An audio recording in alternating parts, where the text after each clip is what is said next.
Ok, shalom, shalom bien-aimé dans les seigneurs. Les mal ne triomphent jamais. Bonzambe na bonzambe. Lola ezofuta simana to yako bakenzamba boto kwaye wapi na masa zo sa biso toujours na cadre ko informer bino le do toza na émission na terrain que la vérité ici quand nous tourner ko solo la matali politique bien-aimé dans les seigneurs. Merci na ba réunion to ba benga biso. Merci na ba o ba soutenir biso pendant un moment ya ba obsèque. Merci vraiment na toute la famille Missia, Fondation Femmes Modernes.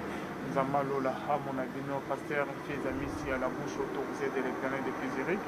Nzamba Lola Amona Ope, Amona Maman Gisèle, Luke, le Motema Papa Emmanuel à Boston, Maman Mami Mbunga, Motema Papa Blaise Mbunga, Nzamba Lola Mono, Philo Mukwaya, Motema Bivens de Hombo, Nzamba Lola Amono, et Sika Ozola Nabiso, na Londres, bien aimé dans les Seigneurs. Merci na bande union to babenga biso. Le lot ozali na Ndekomoro qui n'est pas présenté au Keboyebi est très bien aimé. Jules Mutoto au Kebo CPAN Makas tourné au solo là concernant la vérité au Kebino Boyebité sur la disparition. Il y a généralement Kokofo Keboyebi est très bien, Delphine Kayimbi.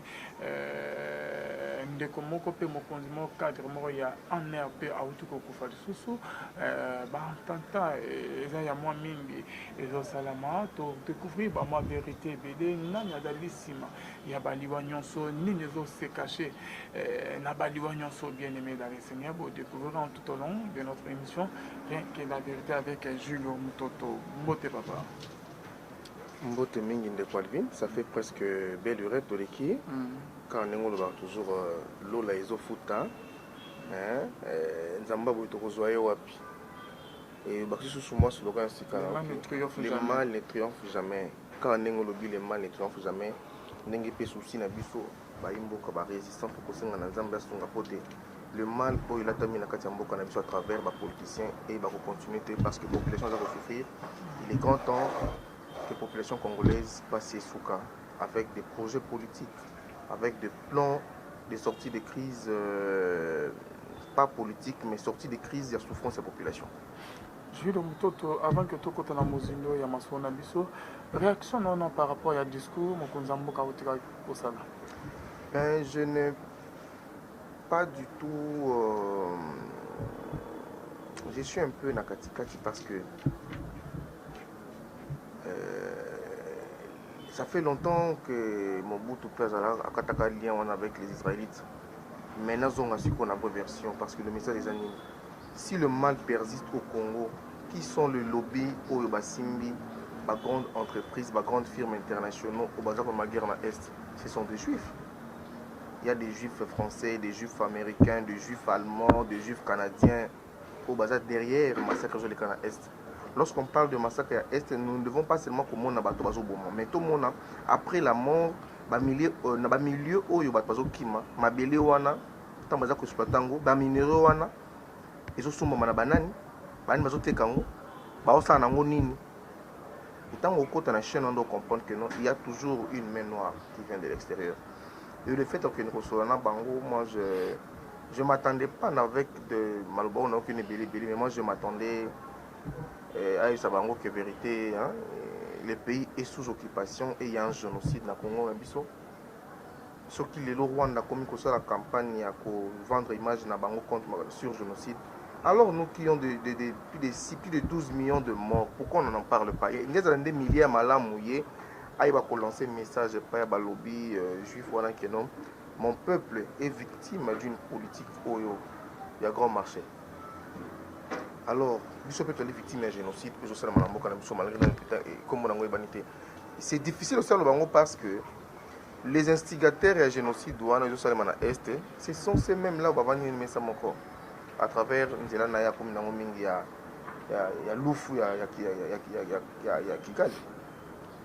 et vraiment de ma part discours je ne me suis pas vraiment vu intéressé en tant que Congolais parce que étant que d'abord Bantou, nous ne sommes pas des religieux, nous ne sommes pas des judéo-chrétiens, nous sommes des Bantous. Dans l'histoire de Bantou, on n'a même pas de Bablo Kwateke Otangakuna. Nous sommes des Bantous, notre culture Korongo. Notre culture K, c'était nous ne sommes pas décès, nous sommes des cas. Cas comme Kinshasa, Congo central, Kasai, Balengela. Kasai, Balengela. Balengela, non? Cas comme Katanga, cas comme Kindu chez moi, cas comme Kalima, Kivu. Nous sommes les cas au Wana. Mais quand on est dans la souffrance dans les alliés, empiètement et classe politique, pour n'a pas besoin quand il y a un non pour le peuple. Alors nous, en tant que des Congolais, en tant que des citoyens de ces grands Congo, nous disons que le discours à Mokonzi, Félix, ici quand ça on prend devant les Juifs, et ça a une importance mon côté pour Nabiso. À ça on peut s'appeler ça. Ils sont mon américain ni nyangwa ya américain ya mboka ni na mboka ni bonga. Ba ki o ba ke benga na Kadhafi pour que mboka wane comme malam parce que démocratie za quitté. Les autres za wapi na démocratie yango. Ba ke na Syrie ba sali nini. Ba ke na Irak, na Iran plutôt ba sala nini. Et vous pensez que le fait ya kozana bango bon ne mboka ke liboso. Mais ba to bomi biso. La guerre de l'Est et utawapi. Tout en quand même ba livre non. Tout le monde qui fanatisme tout en ba livre. Guerre Est et utawapi. Instigation nango salima na bureau nini ça na bureau valte pour que beba ko attaquer RDC via ko marionnette ko sala Kabila le père comme étant marionnette moko ba pesa ko moja ki nango na yeke. Et lorsqu'on voit tout ça on peut dire que non le pays est victime de cette grande crise politique étrangère où ils a pour soumettre biso na irresponsabilité à ba politiciens. Tant on zo bake euta wapi parlons euta nanga mu Amérique. Mais le mal que nous sommes en train de subir matin, midi, soir, c'est l'Amérique, non? Lorsqu'on voit l'Amérique, on voit les alliés à l'Amérique. Les alliés à l'Amérique, et vous pensez que est-ce que l'Amérique a combien de millions de morts parce que c'est eux-mêmes qui sont à la machine. Et vous pensez que bon, parce qu'on a une aventure, on a que non diplomatie, nous on voit que les gens rien d'important. Jules Mutoto, les Américains ont été là. Ils ont dit que les Américains ont restaurer la sécurité au Congo. Et cette restauration passera notamment par la lutte contre l'impunité, la corruption, les trafics d'armes et d'uranium. Lutte l'on va mener dans Mboka. D'abord, il faut restituer tout le bien volé à travers l'Est. L'entreprise de Bango Sala. C'est une manière aussi à reconnaître que non, que Balingi va rendre le meilleur autre chose là. Non?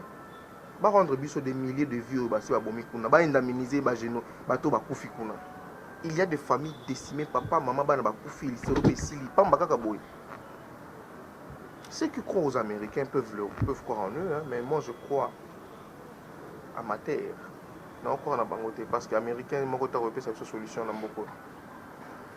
Après ça, solution. Et je vous assure que Jules Mutoto, le log, celui qui est Félix, toujours une décision que non. Toka, banana biso na ba américain Jules Mutoto. Est-ce que yebi ba marameko bota simana biso sans ba américain? Sauf qu'il est aujourd'hui une classe politique responsable, les Américains ne viendront plus en mettre dans Boka Oyo. Les Américains viendront comme des partenaires qui devraient aussi nous respecter. Le fait que devant nous il n'y a que des aventuriers, un ministre moko longtemps à Kombo parce que comme il passe ces derniers temps, a qui négocié 9 millions et bien pour nous sommes à extincteur et à moto. Imagine 9 millions beaucoup bon ça n'engouement tangel non bon ça n'engouement beaucoup créer ba bilanga isa ba loso ba matembele ba pondu ba ndunda ba makemba te pour que ba toi te capable toi se retrouver dans mais pour nous sommes à extincteur 9 millions non nous soyons quand même honnêtes 9 millions ils en a combien l'on ils a combien de tonnes. Regardez comment les gens qui se retrouvent au pouvoir sans pour autant avoir l'idée. Il y a quoi pour faire développer Mboka sur le plan économique, sur le plan il y a qu'à préparer à venir à des millions de Congolais. C'est là où moi je m'insurge contre la classe politique. Parce que les autres toujours le bango boy. Tout le monde a caté, bah toi dans le pouvoir, y compris l'opposition, ce n'est qu'une bande des aventuriers. Comment ça? Mais je l'ai dit. Il n'y a qu'une bande des aventuriers, les gens qui pensent que Soka Keya Zongi Babala Nenasima. Non. il est temps que Congolais à comprendre que survie n'a biso comme étant peuple. Avenir n'a biso comme étant peuple. Ça peut dépendre de l'aventurier politicien FCC cache la mouka. Non. Et ça peut dépendre de yo jeune, yo moi si yo mobile. Attention le bango que non, fallait abeti concert na poto et ça à salir réussite. Moi je vais vous dire un truc s'il vous plaît. Il fallait abeti concert ton pexé à zate. Mais le pays est dans un problème moko géant. J'arrive. Okay. Le pays a un problème moko yamonene. Ils allaient occupation paix, bah tuerie en masse. En quelque chose je peux dire génocide ça de manamboka. Et nanda kunayo. Bah tu vas au kufayo kukuta boîte bina. Est-ce que tu es normal? Na sens wana. Et ce que tu as un message na ko ba ko yemba na musique na ye, ay ba ko lancer message à génocide dans mboka oyo. Nzela poto ezali ko to pa kibeta concert ba pour milita. Mais dès lors, ils ont pour côté la bateau, bonzoto ya basi, la bateau. Comment faire le sexe entre les hommes? Là, moi j'appuie la résistance pour était les Melaki et surtout la résistance dans combat en résistance n'est pas gagnée par rapport à ma musicien. Jules Mutoto, bando bazo la nabiso, tomoni concert yande ronabiso de konon de ronabiso fali poupa et betami. Pour Nabino, bande omususu bayemi ke ezali victoire concert ezoni na katamboka bande omususu batelemeli yango yo moni concert ya fali ko réussite nango ezani eza victoire ba concert ko ozonga na ngo na poto ba ko mbeta ba musée chrétienne pe bazongela ba séminaire ba concert ou comment? Non, il y a un problème majeur ezali d'abord sur le plan spirituel na mboka na biso. Lorsque na eu deuxième volet le bi mon itali ba musicien chrétien ba sala tout ça. Qui est chrétien? Qui est chrétien? Okay. Pasteur Obakangi a zozo mwana muke a 10 même pas 9 ans violé ya mobali. Nde bobengi bangona basali ensemble. Je ne suis pas contre les hommes de Dieu. J'ai un vibrant respect parce que ce que je suis en train de vivre aujourd'hui et bimana monoko mosali ensemble. La kangi ko chouana. Nous avons un sérieux problème. Tant on le dit que non victoire ezali parce que faire putain fali abeti concert batu basali temba koti ça ce n'est pas un problème au beta concert mais na souko sto souki wapi gouvernement français pesi motino que non plus de concert et ba congolais na France la décision ils ont mis plus de concert et ba congolais pourquoi vu des gars où ça des maki na des gars où ça des maki wana ba babimi ba perdon ils ont ba musiciens congolais parce que balingi koyoka voix ya résistance té Batobim va gagner, ils ont résistance parce que même si la Corée du Nord, imagine la Corée du Nord, dans Mboka Pyongyang, dans Mboka nani ya Oleranko Pyongyang, VCV. Bah bêtise solo à concert a fallu comment les résistants ont fait pour que le message il y a génocide dans le Congo ils a continuer. Yango wana bazozonga moko moko non? Balobi ke bakangi bango bazongisi bango bola biso image. Et dans le coup, Moïse Mbi bato loki mutakani na ngamonya. Ba fe na kola soki ba fe nso kola sango e monani. Eloko ezate. Na mboko lelo mutu kaka kutu. Mutalibo makutu sokola kaka ni bazo bakangi photo. Ba publie na ba Facebook na ba WhatsApp. E bongo siko ba refoulé ba résistant na ba ya peine aéroport o ba ata. Bazo samisa bango déjà. Non, ba samisa ki ba ils étaient libérés déjà. En France. Ce sont de Congolais, ce sont de Français, mais d'origine congolaise.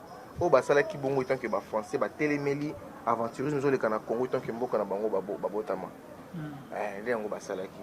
Et nous disons merci à la résistance parce que sans un bango pena, sans eux beta mingue beta mate. Donc Jules Mutoto, yo nakoyo koloba, ozo sepena ba acte OK, ba combattant. Mais il y a plusieurs non, ba combattant et ba résistant, ba combattant bango lokuta bango na ba 12e minute que 12e ba résistant basali ozo sepela.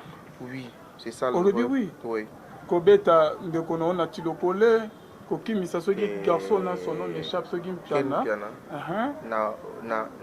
na yebi contexte nini te bakutala kina na tilo collé confrère je salue babeta on a vu des vidéos mais je ne sais pas cause ni babeta la qui va menacer so ça pendant fali là la corporation de peut-être que journaliste je ne peux pas accepter que va attaquer un journaliste qui fait son travail pour la défendre soit un message mon boy mais sinon le ras-le-bol expression ya kozikisa ya kobeta kosala bazali les ras bol ya on fait ça les manamboka oyo eleki aucune famille na Congo ekendaka na Western Union te chaque fin du mois, aucune famille. Est-ce que tala batongo misani basala kuna bon pas a besoin que nous lobi pe makambo a etambola à venir pe comme malamu ole mbongo yo bimaka kuna ya biso pe to mkotina mbongo zo kende kuna pona kusunga bango kuna. Mais malheureusement il faut tout et bandako et uta kuna ya koto et koto pe classe politique koto pe suka na ba aventurier aventure za kosalema ok na lamuka aventure ok na FCC aventure ok na Kasha aventure ok na société civile aventure ok na ba mouvement des jeunes aventure veut dire tout est à refaire. Lorsque je parle de l'opposition, la beaucoup opposition est athée. Opposition est alibi au peuple autour de comment aussi ça que là si même Moussa les athées. Aussi ici que là si même à tabac def bon t'as que non ok na banque ok ndeko ok ndeko kota tama lisolo mais basi même tabi ki apamba ba bloquer on na molaso et là c'est que non et là on a biso ko je te biso ni pesa biso ya yo nous sommes comment ndenge ba zo rendre biso mabe na mboko au fond ici cabine na ko ça l'échange na yo na 10h police à les 500 francs na 14h muso les 17h bakangi yo et tu vois que non on ne permet pas que non ba jeune congolais ba s'épanouir facilement. C'est un système où on distribution nango. Nakati nango, il y a des accompagnateurs. Auto bengi bango, nakati ya ba accompagnateur ya FCC na cash na lamuka. Veut dire ça nango likite batu bakuta na bango, na babutu na baloge na bango bakuta na basololi, bakuta na babutu na matanga na bango bakena osala, na biloko na bango bakuta na pour que ba ko rendre yo nanga ba bololi to vanda ka bon tout à bango et ba recréer ba sujet moko boy eux ko sala que non mutayi de pays ça c'est que la mutu ya pas mutayi de pays. Va créer la tension pour que le peuple va tout pour intérêt na bango et cette génération il se comprendre ba jewana tout le monde la génération ya wenge oiza que non jubena oira ba yo kana ratete ba yo kana bakuta na rasiko tout ko filani tout un intérêt na biso peuple. Jules Mutoto, réaction dans les années par rapport à ce que Forum des As a commis un journal a commis, je vais dire, par rapport à passage a commis que Peter, envoyé spécial de Donald Trump dans la région de Grand Lac, a effectué un balai diplomatique insolite en Kinshasa. Se rendant notamment chez les cardinals Ambongo, Martin Fayulu, Félix Tshisekedi puis Joseph Kabila. Passage néo-moniondé. Mais vous pensez qu'il y a aussi la balai diplomatique qui a que non haut et fort que non je me suis déjà dans le Congo. Mais ça pour intérêt na bango non parce que na équilibre planétaire tout ça dans lelo to comme na Iran au hasard comme dans arme nucléaire, Corée du Nord arme nucléaire et ça dérange Israël. Automatiquement ils ont entaché puis na venir Amérique. Et ce qui a ils pour intérêt na bango non pour intérêt na surtout pour faire est pour Tant par rapport à l'intérêt, mais l'intérêt est bien dans le Congo, non? Les Congolais ont échappé, mon mouké. Avec Kabila, les Congolais ont échappé dans le contrôle. Mon mouké est américain, y compris dans Kagame. Et pourquoi Bakomi que Balobi que c'est M. Peter l'envoyé spécial, il y a un président il y a États-Unis Balobi a lobby que dans discours a UBC président Bakonzinagi Félix la situation actuelle en RDC représente une menace contre la sécurité nationale américaine et que les États-Unis vont prendre toutes les dispositions nécessaires. Il y a une intimidation dans Bango.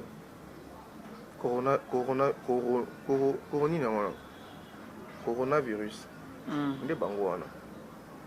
En quoi Bisso Congo n'a pas surtout la menace pour l'Amérique? Tous en maïté, mais tous en tous en courant, tous en ingao. Tous en minéraux, tout le monde a encore tous en menace pour l'Amérique. Non, non. C'est la politique. Il y a RDC, les alliés menacent par rapport à l'intérêt américain. Et pourquoi il a traîné déjà des propos? Mais ce qu'on a tenir en haut. Et là, par rapport à l'intérêt politique au bazar en haut, il y a des acteurs politiques au bazar en haut. Les gens n'ont pas peuple, les gens n'ont pas de la plus grande mission onusienne en Mboko, il y a un 20 ans le lot, 20 ans. Rien d'important. Rien d'important. Par contre, on va commerçant. Par contre, pour violer les Nabiso. Ah, père. Il est temps que toi, il va pour la Mokabiso, peuple congolais. Les saluts, il y a Congo et qu'il n'y a jamais dans la Mouka. Je me répète. Et qu'il n'y a jamais dans FCC. Et qu'il n'y a jamais dans cash. Mais il y a dans souffle à sécuriser la population. On va comprendre que les gens politiques sont parce qu'il y a trop de troubadours. Dans midi, avant FCC, avant midi, FCC, midi, cash, le soir, la Mouka. C'est ça le politicien congolais. Bah, créer un système va se retrouver dans la carte politique. Et sur le plan, il y a venir le peuple, accompagnement et distraction. Jules Mtoto, na eu au Colobozo beta 17 Kolobake et c'est tout se retirer na ba mer 15 jours. Lolo so que to vu décision wana. Au monte que sanction et ko yeda biso na mboka na biso. Déjà malembe déjà pays moko o ezo soutenir terrorisme Jules Mtoto. Mais ba ça terrorisme ka bon ba américain mais déjà ce qui Chine na se repliaka en lui-même pour recommander une bonne puissance. C'est ce que nous devons aussi faire. Lorsque je dis que tous ont c'est un travail de longue haleine. Il faut que nous en souche. Comment dans un pays où nous avons plus de 160 millions d'hectares dans le bâtiment français au bon français dans la passer à mort. Tous sont tomates à l'inzanzi. Namboko, nous avons mabélé au soir aujourd'hui quand même attaquer ndeke à Koufi. So là qui me matambo ma tomate à Koufi. Mais ndeke on attend au Koufa na zo pola à boti tomate. Na immeuble, mjeta mange boti na immeuble. Ni na moto zangi na mboko. L'autosuffisance ou soit détermination na biso tant que peuple. C'est une obligation pour l'avenir ya mboka oyo. Mais dès leur autodétermination on est athée. Baza ko ambrier biso koto béton koto yo Rambo koto yo CIE, c'est-à-dire le pays est pris en cage par des aventuriers politiciens.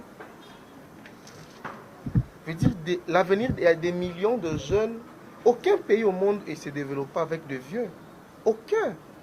Mais le vieux ont pas instrumentalisé, mais on pensant que ça va passer. Vous comprenez? Bâtez-moi pench l'avenir à les jeunes pour que les jeunes soient comme un lobby, acteur majeur et l'avenir à Mboka. Et puis ça na parti politique nini na Mboka oyo baza ko permettre à ce que ba promouvoir l'intelligence à jeunes baza na kati tribalisme, népotisme nem tozana isika. Na yango to soka wapi. L'âme du pays est en train de se décimer petit molo. Les lots bossa là-bas, vous parlez de partage, on appelle ça comment? Partage, il y a pouvoir dans le ministère qui dans l'entreprise. Chaque parti politique, il y a un nombre de 15-20. Au peut politiser même l'entreprise et l'État. Et vous pensez que place on a méritocratie aux alliés? Nous devons retourner dans la politique. Il y a une grande intelligence. C'est-à-dire, plus question de nous voir avec 800 000 partis politiques ou même basant dans l'idéologie de mon côté. Mais plutôt créons une nouvelle classe politique à travers des courants politiques. Les républicains, basangani bakei le quoi ça que l'eau sorti l'ouf basangani basali bloc na bango. Ba démocrate basali bloc na bango. Pe ba tika le bongo mutoko takoto oté. Donc que na ba élection bosali ba primaire na bino. Pourquoi avoir plus de 1000 partis politiques oyo? Les arapona bola mo ba politiciens. Merci beaucoup Jules Mtoto. Du solo na biso yami balé ezali. Comment la dispersion il y a bandeko oh ba tout ko foko c'est l'arbre qui cache la forêt. Comment? Ça il y a beaucoup de mots à travers la disparition là. Qui est Général Kaimbi? Général Kaimbi, c'est un avou. Avou, c'est un hasard congolais à Est. Entre guillemets, parce que j'ai pris langue avec un vieux à moi qui est aussi Mutakuna. Après, c'est des détails. Tant que la bandit Koyana Est, Kaimbi était aussi là. Bazalaka, Azalak, Mondos, Kaimbi, l'autre là, Falsi Kabwe, na Joseph. Mutazaka Mokondi, na Baron Josaka Mondos. Et le 4 de là, comment qui forma une famille. Comprendre? Et avec tout ce que nous avons connu. Mais, par rapport à l'identité, on dit qu'il est rwandais. Il y a bango bateau non soit travailler dans RCD, soit par non soit dans AFD. Ils ont bénéficié des passeports rwandais. Que dit la constitution rwandaise? Tu peux être congolais dès que commis au sali demande ya comme rwandais. Ou du passeport na bango. Automatiquement tu es rwandais à vie. Veut dire oko que no bomi na opuna na obomi na obomi na yo wapi osoko zongi kuna ozongi mutu normal bolande la haute. Et la plupart des gens au basala na RCD ce sont de Rwandais. Qui est Moulumba? À un certain moment il y a eu document où il circulé sur une photo au hasard dans un document étant rwandais. Baza et Belé on ne saura pas citer les noms, bon on va travailler na RCD et Zabongo. Maintenant, qu'est-ce que nous devons retenir dans tout ça?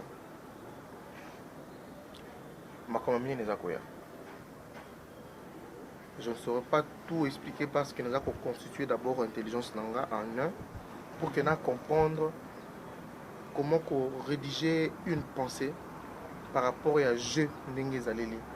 Souviens-toi dans le bar on a une émission tout ça que non il y aura un coup d'état contre Félix. Bato Bandanga et Liboso. Un coup d'état constitutionnel, un coup d'état soit armé tombé tango. Et parmi les greffes on va fonder l'ango. FCC il de peut se fonder l'ango. FCC a dit que non, le général a voulu faire un coup d'état. FCC le but est Mutabomina ni Kaim Bizali famille présidentielle. Des histoires ils en a je ne veux même plus croire dans la parce que za zamba moko ya molili soko kotiango tu peux même risquer même au bunga pelo kola yokinga bungi. Numéro 2 à Aner Pakofi. On dit qu'il a été empoisonné. Mais pourquoi contre-espionnage? On a accusé Kaimbi d'avoir cherché à espionner le chef de l'État. En même temps, pas espionner la caméra. Après 2-3 jours, numéro 2 à Aner chargé dans l'Italie contre-espionnage. C'est là où il cache la forêt. Mais on aura du mal à expliciter au grand public.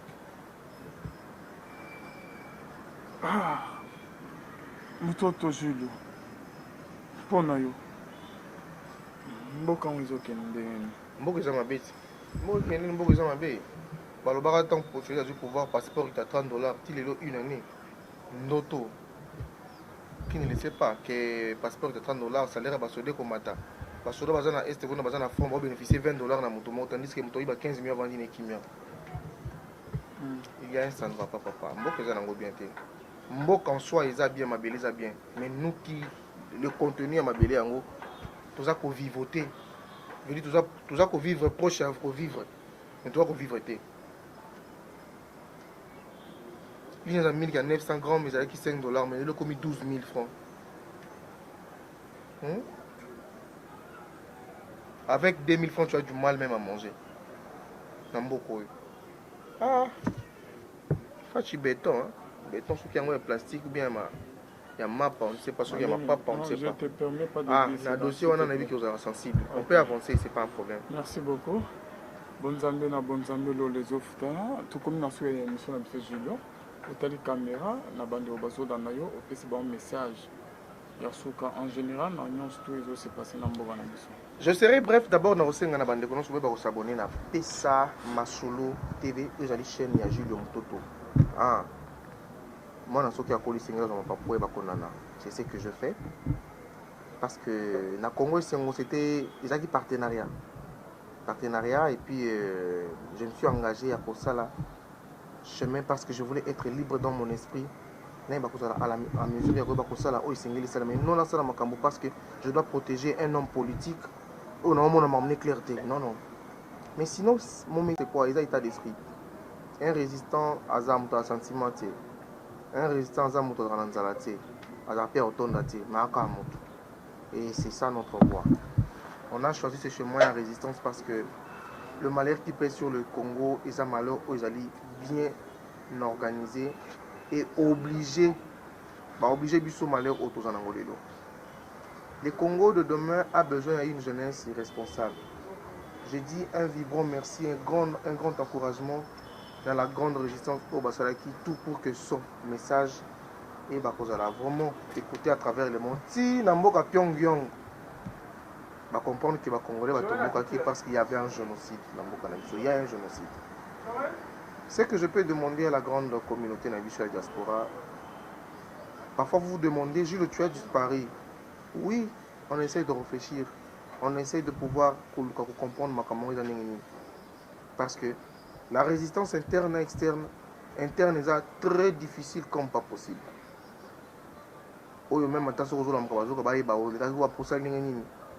Et surtout,